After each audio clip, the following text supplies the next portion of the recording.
मुझे बहुत खुशी हो रही है कि लॉकडाउन के बाद आज फाइनली हमारे पवन बाबा की शादी हो रही है। और 3 साल से वेटिंग पे था ये शादी और फाइनली आज शादी हो रही है। लेकिन हम लोग खेसारी जी को बहुत मिस कर रहे हैं बिकॉज उनके भाई है और दोनों बचपन के दोस्त है, लेकिन वो नहीं है, लेकिन रोज बात करते हैं इनसे, वीडियो कॉल पे बात होती है इनकी।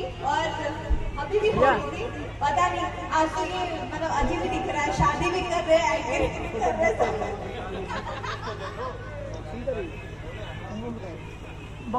खेसारी जी ने आप सबको एक संदेश दिया है और वो ये है कि आप सब अपना इस कोरोना काल में अपना ख्याल रखें।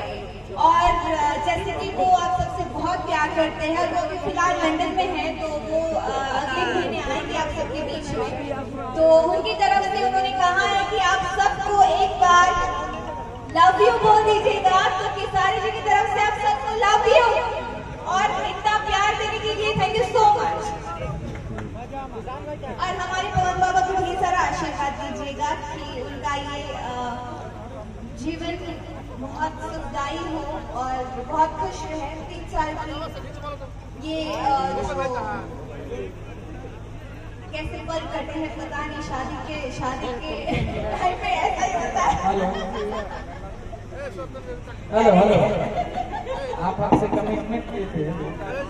हेलो पूरी रात मंडप में बैठ के शादी देखिएगा। शादी नहीं, मैंने कमिटमेंट दिया था, लेकिन खेसारी जी रहते तो मैं पूरी रात बैठ के शादी नहीं थी आपकी। उनको देखते तीन को खेसारी जी का तो जान के माना किया गया, पता चलता कि मंडप उठा के लेके चला गया।